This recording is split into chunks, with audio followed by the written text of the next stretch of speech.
Ladies and gentlemen, welcome to the new and improved Pack Podcast. Thank you all so much for watching. I am Case. I am with my co-hosts Michael and Forrest. Sadly, Jeffrey and Carl couldn't make it for the show, but we do have a very special guest for our first episode. We have Luke Nyne. How are you, man?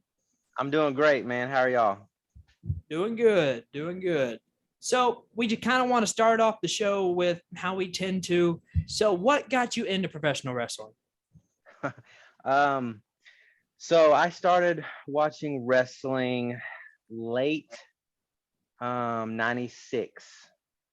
Okay. I was about 9 years old. My dad used to watch um, um, wrestling when he was younger, and he actually visited the Sportatorium and in Dallas and got to watch some live events there. But he was skimming through the stations one day and stopped on WCW, and that was like right at the time I believe Sting had just went into the rafters. Oh, Um, and so that was my first taste of professional wrestling. Rey Mysterio, Eddie Guerrero, Chris Jericho, Sting, Hogan, Savage, Lex Luger, WCW alumni, mhm. and I he turned it to Monday Nitro, and I was hooked, and I was like, oh, this is interesting, and so hey Forrest, he really got me started watching wrestling. Gotcha. So you were definitely a WCW guy from what it sounds like. At the very beginning, yes. Okay.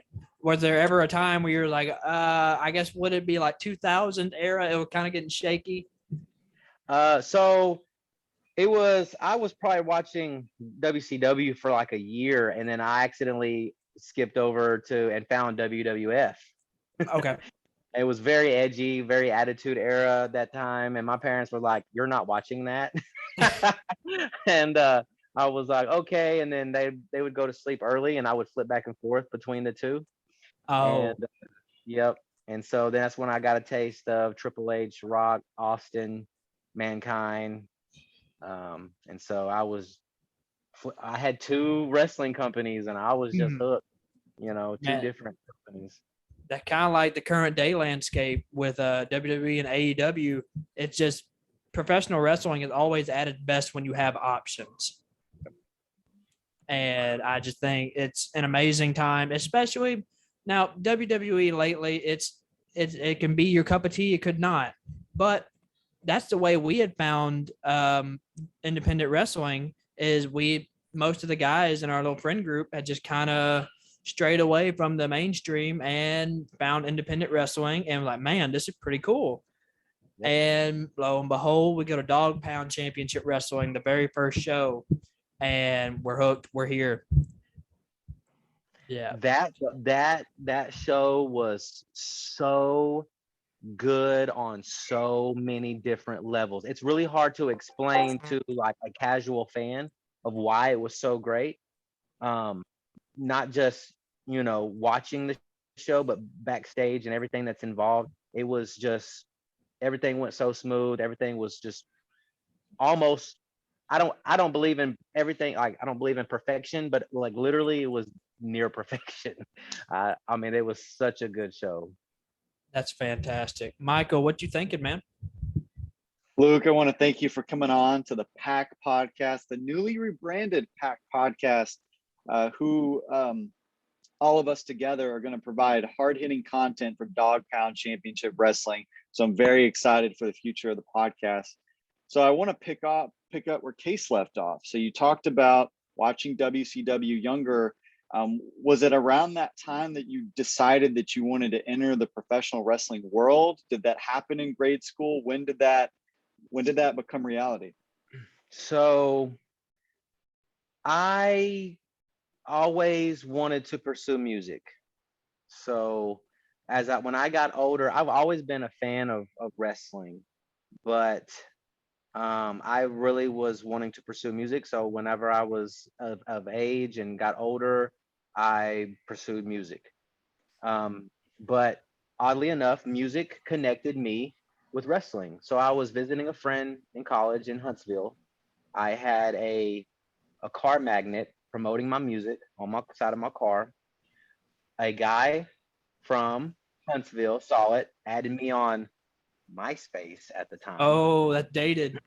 Yeah, I'm not telling my age there. So he added me. He messaged me, told me he liked my music. I went to look at his page and noticed that he was an independent wrestler. And we got to talking, and I was like, hey, I've always been a fan of wrestling. That's really awesome. That's really cool. He was like, hey, I'm going to be training here at tonight, and would you like to come for a one night training thing? See what you think. I was like, yeah, I'm Mhm. down. So I went. We trained for like 3 hours, and it was a lot of fun. Banged my head, hurt myself, and then for the next 2 weeks I could barely move. And but it was fun. But I was so involved with music at that time that I just never really pursued it. And I live in Palestine. I don't know if y'all know where that's at, but Yeah. it's in between Dallas and Houston. But at that time there was nowhere that I knew of that was local that I could go to train. And so I was so heavily involved in music. I was like, okay, yeah, music number one. But within so like 2 years ago, um about two and a half years ago, I reconnected with that same guy. And Anthony Gundacker, shout out to Anthony. He is the one of the first people that helped me get into the business. And so I hit him up and I was like, hey, I'm pretty much done with music, and I want to try training wrestling, because if I don't do it now, I'm never gonna do it. And so he was like, hey, I'm actually, starting up with some friends, and we're gonna, do this and that. And he's like, come out to it was Mart. Come out to Mart, and I was like, cool. So that's how I kind of got my foot in the door. And then along came Aaron Presley. Uh-oh, that's the boy. Yep. And Aaron and Brent McKenzie came in, and they just opened my eyes to a lot of things, and I started training with them, and here we are. Hey, we're happy. Cannot say how much we enjoyed your match with Stewy the Clown. Speaking of, let's talk about that match and the fact that we're going to have it again at the end of the month. On What the are your 30th. thoughts on the first match, and then kind of bring us into your thoughts on the upcoming rematch? So y'all seen Stewy. Yes. Very intimidating. I didn't really, you don't really prepare for an opponent like Stewy. And so I really didn't know what I was getting myself into. I just went out there and just did the best And that you I know. believed. I had to believe in myself, and There you go. I'm gonna be completely honest. It was a surprising victory. Um, it was shocking, and when I heard the 3 count, I was like, I won. And then I saw the look in Stewie's eye, and here he comes, and so I hightailed it out of there. I'm not. Nope. Don't want. I not won sticking and I around. gotta go. Yeah, I got to go. Then I found out we're doing it again on the 30th. Wants that rematch. Spooky season. Yeah, yep. And I really, to be honest, I don't know what to expect again. Like, how do you prepare for Stewie? And some people will say that I got lucky the first go around. So, now I've got to come out there and I've got to prove that it wasn't a fluke. And, Got to make them believe. yep, that's right. Exactly. Can't I mean, get this- lucky twice. And look, this is a killer clown, and if a killer clown ever had an advantage, it would be Halloween weekend. So Yeah, not what I wanted to do. Okay, that's not who I wanted to face on Halloween weekend, especially. Oh man, that probably, like you said, not who you had in mind. Nope. But we're gonna do it again, and I'm just I've got some ideas in my mind. I learned quite a bit about Stewy. I learned that he likes to bite, and so I'm gonna keep my eyes on him. He's powerful. He's a powerhouse, and I'm not a small guy by any means, but he can throw me around the ring, and so I think I'm not gonna tell him my strategy if he's watching, but I do have a strategy. Let's just say that. Gotcha. I mean, if Stewy the Clown watches our show, that would be a surprise in itself. But can't put it past him. Yep. He's probably in a dark Man. room somewhere. One Watching monitor. Yeah. Man, Forrest, you got a question for him? Yeah. So what's your thoughts on Charlie Haas joining the Dog Pound? Are you gonna have a match with him? That's what I was wondering. With Charlie Haas? With Charlie. Yeah, Charlie Haas. So I have a lot of respect for Charlie Haas. As you should. Very absolutely, yes. Man, Charlie is no nonsense. And very technical. He knows what he's doing in that ring, and he knows how to pick opponents apart. And yeah, I don't really want no parts of Charlie Haas. I'm gonna be completely honest with you. Man, it's hard to blame you. I don't blame you. But if the time comes and I have to step up, I have to man up, I have to get in there, and we'll just have to see. You got to do it. Stay tuned is what I'm hearing. Yeah. This is a good time to say that Charlie Haas, a guest on our podcast before, just started his own podcast, World's Greatest Podcast. Stole our idea. He did. Yep. We encourage all of our followers to give him a follow. Check out what he's doing. He's got some big ideas with WGP. I believe he's also looking for a name for his fan following. And the fan that comes up with that winning name could get some signed merchandise from Charlie himself. So check out World's Greatest Podcast on Facebook and look for that post. I mean, the easy one could be Haas Holes, but I mean, if you don't want to call yourself that, Big Brain. Yeah, he's already got a name for his fan base, and I think he should roll with that one. But so, yeah, I said Haas Nation. We'll see what name comes out. That's a pretty good one. Yeah, we'll stay tuned, and like Mike said, make sure and support the World's Greatest Podcast. They're going to be releasing an episode with Rodney Mack and Jazz on the 30th, the same day at the show as Dog Pound Championship Wrestling. So you'll have a double whammy. You'll have the show, the podcast to listen to on the way to the show. You'll just be completely set. And I just want to plug his two boys that they're going to be having a match on the 30th. That's exactly right. These boys learned from their father, and they are incredible athletes at such a young age. And so I'm just going to put them boys over. Y'all don't want to miss that. That's going to be incredible. No, we had seen, someone had sent me a video of them competing in a different company. And man, I believe it was our co-host Jeffrey. Those boys can go, like you said, but they don't play. Yep. They know what they're doing. And for sure, like being so young, like I wish that I was in their shoes at that young an age. Like I feel like them being young, when we're young, we don't really realize what we have in front of us sometimes. And I pray that they do realize that, because they're gonna be superstars. I guarantee you. Yeah, for sure. And like you said, everyone, please, I guarantee you that match may steal the show. Very well may steal the show on the 30th. So let's get to that. So like we had already discussed, you have your match with Stewy the Clown. One popular question we like to ask our guests is there anyone in Dog Pound Championship Wrestling that you really, really want to get in the ring with? Who that I want to get in the ring with? Exactly.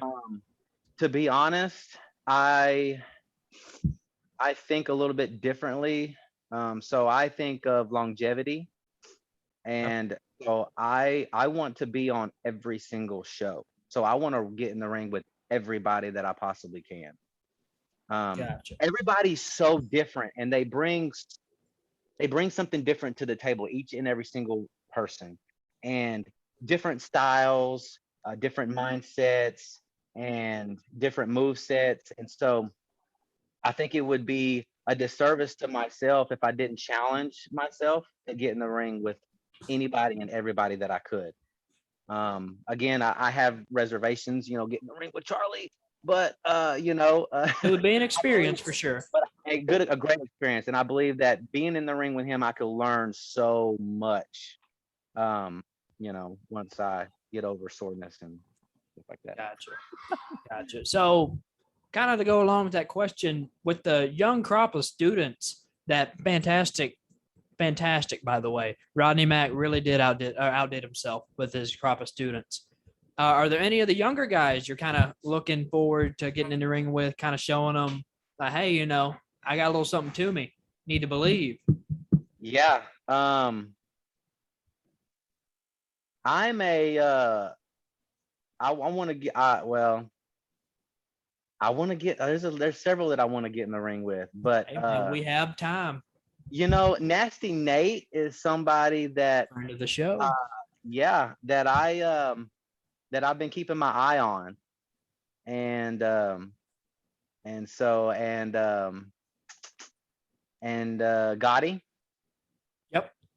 Yep, the winner of the Battle Royal.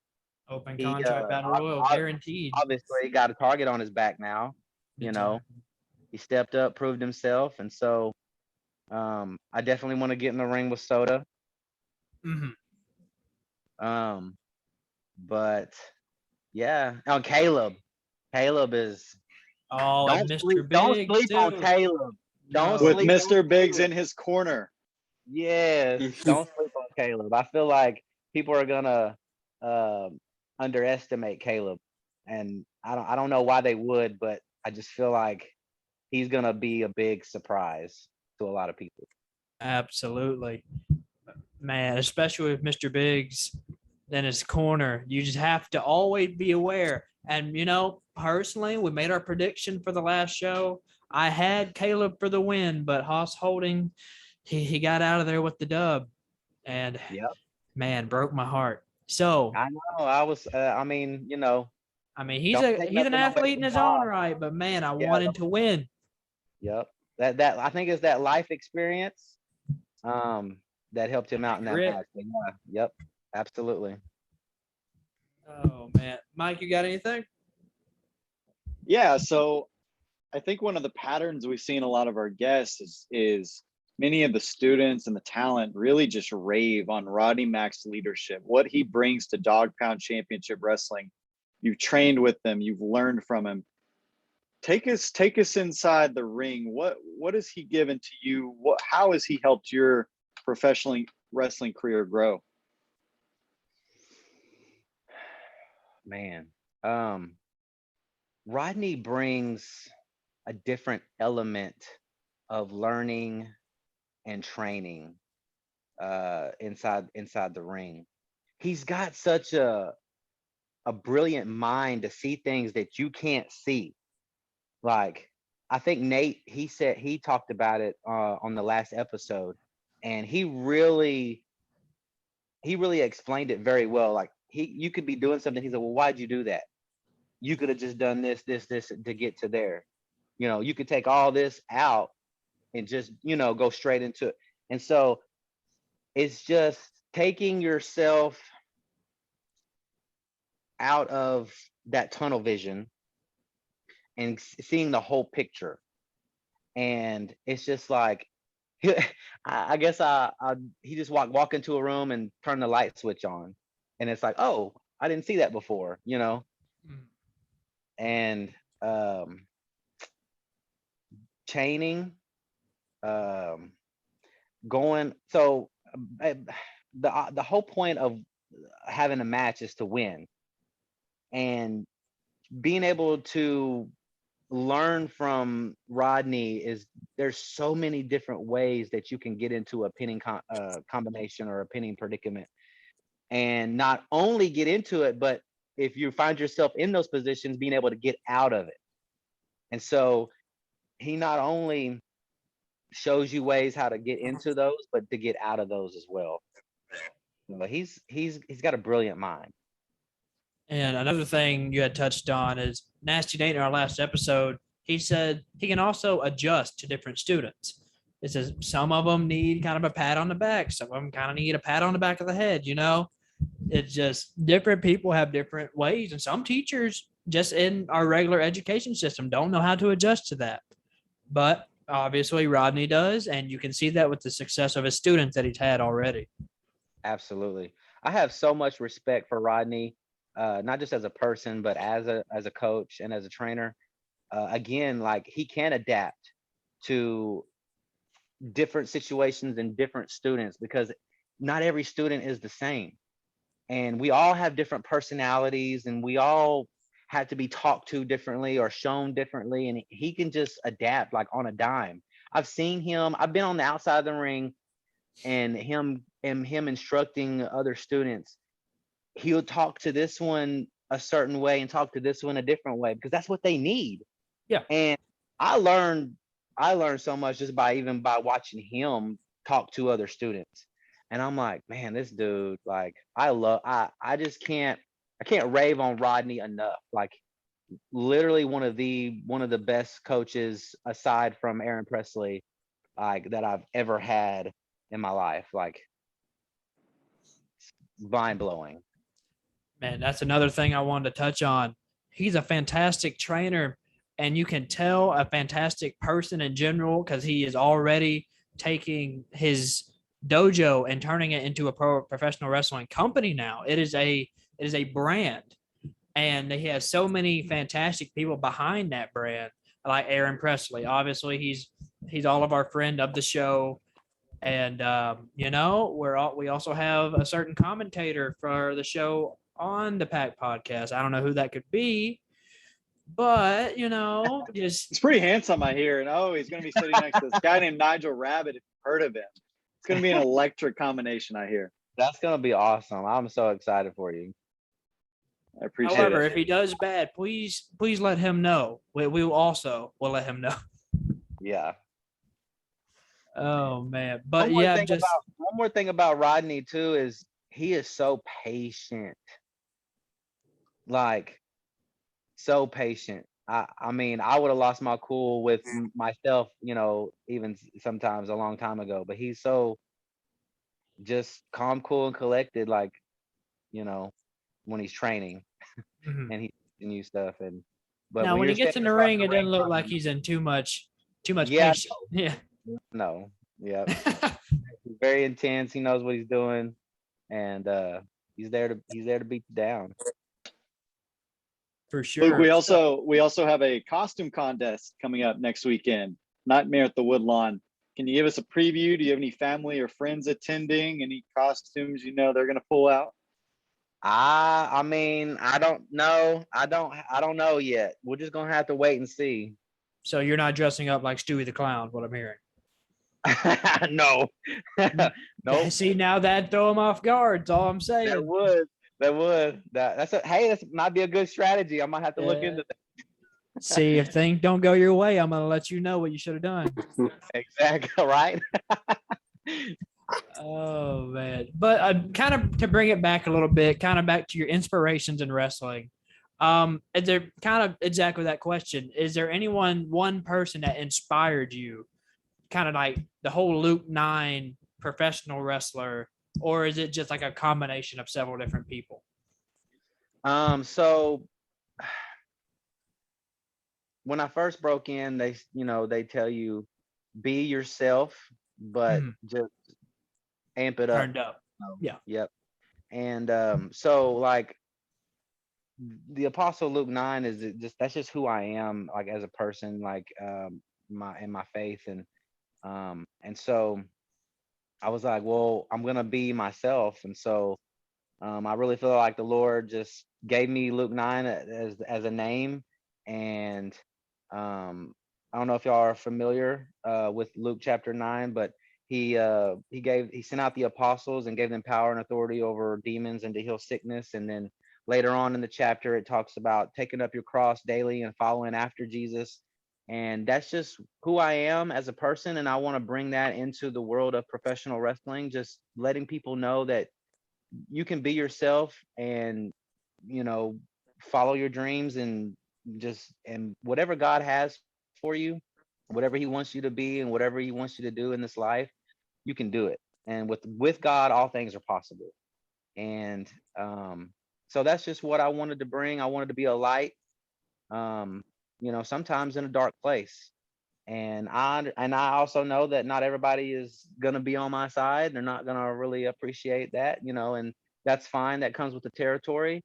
But I just want to inspire, encourage, and be be that person that people can look at and be like, you know what, he can do it. I want to do that. No matter what. It don't even have to be professional wrestling. It could be anything. Like going.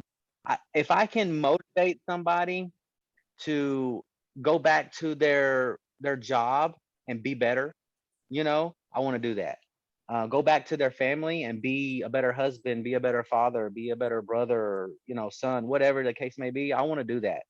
And I feel like that's what God has called me to do. And I did it in music, and I want to do it in professional wrestling. And so that's just where the inspiration of Luke 9 come from. Man, that's first of all fantastic. A quick question: don't you sell a CD at your merch table? Yes. So Okay. yep, the CD that I have at my merch table is 5 songs. One of the songs being my entrance music, that I wrote and recorded, and it's called Born Ready. And so yeah, and I've got 4 other songs that go along with it. Got you. Because I, at the last show, actually helped work your table, and someone had asked me, "So is that a CD?" I said, "Looks like it." Thank you, by the way, for doing that. Absolutely, absolutely. And I wanted to make sure and ask you kind of about your music, because I was like, well, I didn't know. I saw a CD on the table. Yeah, it's one of those things where I guess I'm I'm bad at marketing myself sometimes, but I just don't. I'm just not that person to be like, oh, look at me, look at this, look, and Aaron Presley was like, your music is so good. Like we've gotta let everybody know about it, and I really appreciate that. It's just, I'm just not that good at, And marketing. That's right. Yeah. I'm convinced Aaron convinced Vince McMahon to start WWF. Like I feel like Aaron pulled him aside and said, hey, you need to do this. Yeah. Yep, I agree. Yeah. Aaron, that fantastic human being. That man knows how to market. He knows how to get stuff done. Yeah, absolutely. He knows how to motivate. Like For sure. The very first talks that I've had with Aaron, when I first met Aaron, he just painted a picture with his words.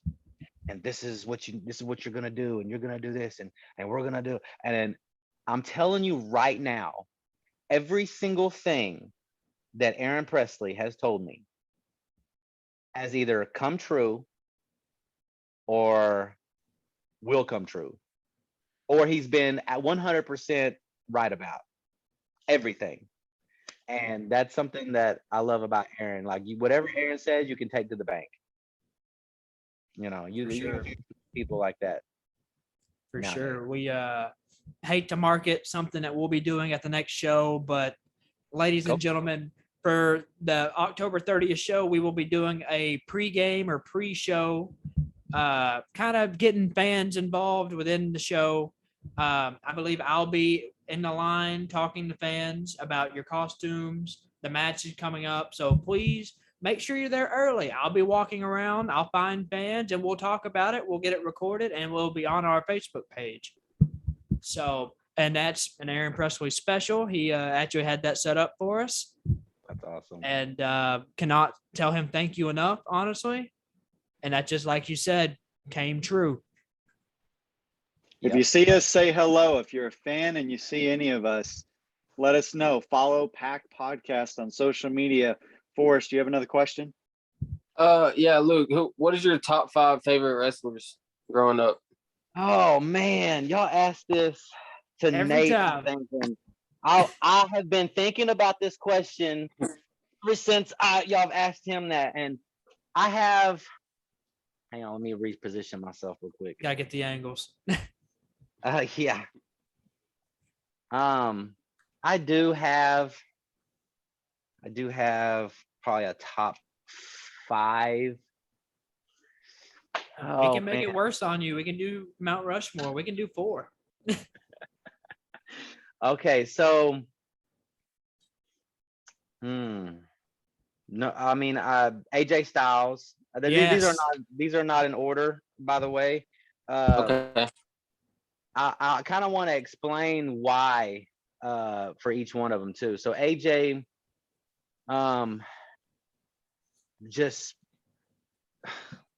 phenomenal. There you go. There you go. Just phenomenal in the ring, on the microphone. I feel like he's very much himself, just at all times. And I follow him on Instagram, and he's a very involved father. So that's something that I can relate to. Just, seems like a terrific husband, very involved with his kids, but he just every match he has is just a 5-star quality match, no matter if it's like 2 minutes or if it's an hour long. Like he's just gifted, Sting, because who else cannot speak for an entire year and be so over and tell a story without saying a word? Like who does that? And that's really, I think, really what captivated me about Sting when I first started watching wrestling was like, this dude don't even talk. Mm-hmm. And then he won the title at Starrcade '97, and then at the very end of the broadcast, he spoke in Spanish in the camera. I'm like, what is going on? Like, What happened here? What? I was so confused. Macho Man Randy Savage. Okay. Cream of the crop, man, just over the top, just larger than life. That's a perfect way to describe him. Larger than life. So that's 2 from back in the day. CM Punk. I'm probably gonna catch a lot of flack on this one because there's a lot of smart marks that just, CM Punk and he went to UFC and he lost to. Who cares?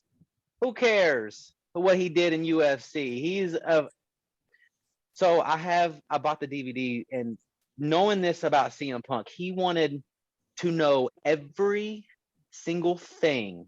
He wanted to know how to do every single thing, how to work the camera behind the scenes. He wanted to know how to do the whole program the show, lay it out, time slot, all this stuff. He wanted to know every single detail about this business, behind the camera, backstage, in front of the camera, like literally everything. And that says a lot about a person, because if you didn't care about this business or love this business, you wouldn't want to know every single thing on how everything is supposed to go.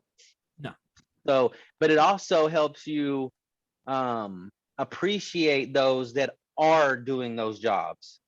You know what I'm saying? Like it takes a team effort, and the people outside of the ring, backstage, behind the cameras, they're just as important as the wrestlers in the ring, because we all have to work together. And so that was something about CM Punk that really that caught my respect, was he wanted to know every single thing about the business.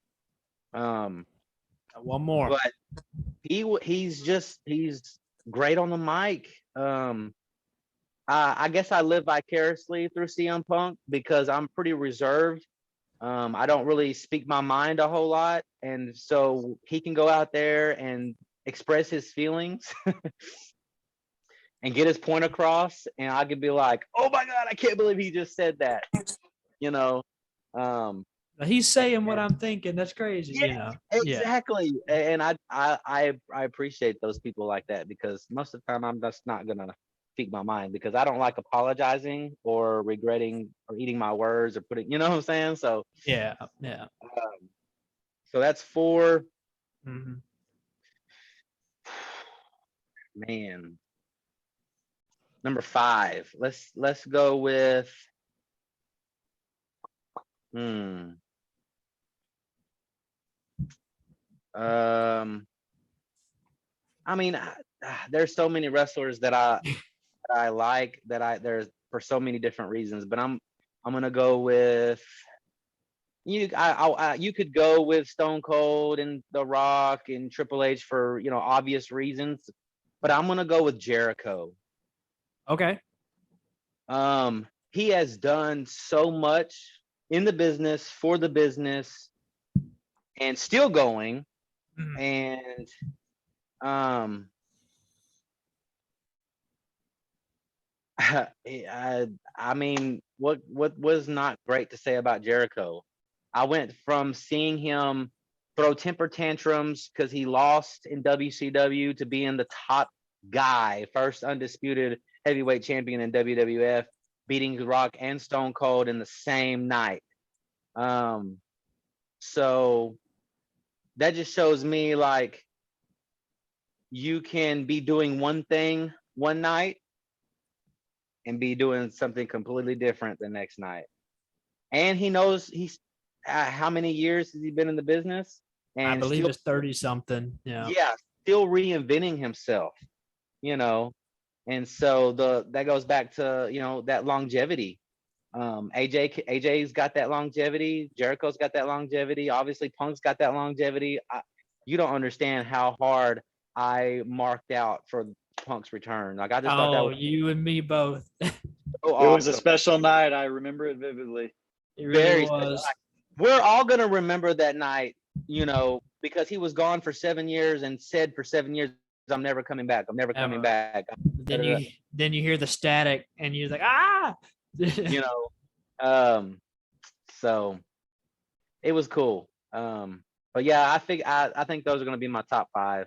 I mean, Man, that I must say, you and I have very similar tastes, so I I very knew much we appreciate would. that. I knew we would. I was like, "Yep, me and Case are gonna have the You same." said AJ Styles. I'm like, this is my guy right here.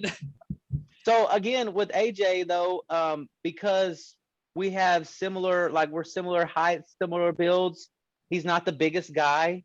Um, Obviously, he can do a lot of high flying stuff. When I first started following him, I watched him in TNA, Yeah. and when I first started watching him, and I followed him obviously through the tenure that he had in TNA, and then New Japan, was just that run was That incredible. was he And had a then when I solid year and a half where he just ran Japan.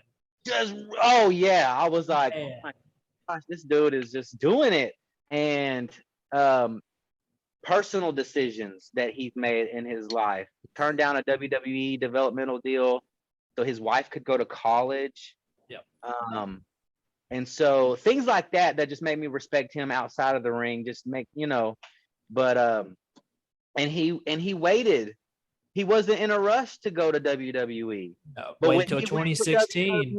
WWE, they were calling him, Mhm. and he put himself in a position to put more food on the table for his family and more money in his pocket. And as a businessman, I respect that, and something that I want to emulate. I want to be the best that I possibly can be. And I don't want to be the next AJ Styles. I don't want to be the next Sting. I want to be the very first Apostle Luke 9 and do things in this business that nobody else has been able to do. I feel like Jake the Snake, he may have had a little bit of, success kind of doing the religious thing, but this is not a gimmick for me. This is who I am. This is real life, and I wanna break down those barriers and do something that nobody's been able to do before. You know, and may not even know exactly what that is yet, but I feel like we're on the right path. And I've got a lot of great people in my corner, pushing me, encouraging me, training me, and they're setting me up for success. I truly believe that Rodney really cares about his students, like really cares about his students. It's not just, oh, I care about you, like he cares about us, obviously, because he's putting his students on a show, you know, and trusting his students to go out there and do what they're supposed to do. And so Aaron Presley obviously been somebody that I want to make proud, and so I'm really excited about the future and what we got going on here. Man, I can't say how excited we are for you to make us proud as a representative of the show. Now you've been on the show. You represent us. That's awesome. I was so excited when y'all reached out. I was like, oh yes, I'm so doing this podcast. Oh man, we really do appreciate you being on the show, Mike. Forrest, or anything else before we kind of start wrapping anything up? Yeah, I wanted to ask Luke, from your perspective, can you tell us about the atmosphere in San Antonio, Texas at the last show? Just the crowd, the energy in the room, and where you see Dog Pound Championship Wrestling headed in the coming months. So I know Dog Pound is gonna do great things. I truly believe Dog Pound's in it for the long haul. Just from talking to Aaron and talking to Rodney, just their vision for the company. They're not wanting to rush anything, which I think is very important. As a business person, just from the outside looking in, they want the fan base to grow, and they don't want to how do I say that? Like, they don't want to rush anything. They don't want to. It's easy to fall under success sometimes. Yeah. And so like you start doing too much too soon, and it just kind of falls apart. And I really feel like their vision for the company is solid and sustainable and consistent. And so I'm really excited because of Rodney and Aaron. I really want to see this. I want to see Dog Pound. I really feel like later down the road, we're going to be able to compete with AEW and WWE. Like that's my vision for this company, and any way that I can help get Dog Pound to that point is what I want to do. And so, but yeah, the atmosphere, the fans were incredible. I'm excited for the 30th because I feel like they really set the tone last month, and I think it's just gonna be even better on the 30th. For sure. It was just kind of crazy. The crowd was consistently hyped the entire time. There was never a low moment where the crowd was tired. It was just every single time, every match, the crowd was into it. And that's just impressive to see, especially for a first show. For the very first show, I'm telling you, it was almost perfect. Like 99% there. Like I was really proud to be on that show, really proud to be a part of that show. And really obviously excited to be back. For sure. We're always excited to see you, and we're excited to see you wrestle Stewy the Clown. Boris, you got anything else? No, I think I'm good. I just appreciate you coming on. Appreciate it. Thank you. So, Luke, is there anything else you want to tell the fans before the 30th? Make sure you get your tickets. You've got to be there to experience Dog Pound Championship Wrestling, and Nightmare at the Woodlawn is gonna be something that you're gonna want to see firsthand. You're not gonna want to see it online. You're not gonna want to watch the videos later on. You're gonna want to be there to experience it because it's a great card. There's gonna be some amazing wrestlers there. It's gonna be an amazing show, and you just don't want to miss it. Be there. Ladies and gentlemen, I agree 110% with Luke. Thank you all so much for watching. This has been the Pack Podcast, the very first episode with the new rebrand. Thank you, Luke, so much for coming on, and we'll see you in the next episode. Peace. Thank y'all for having me.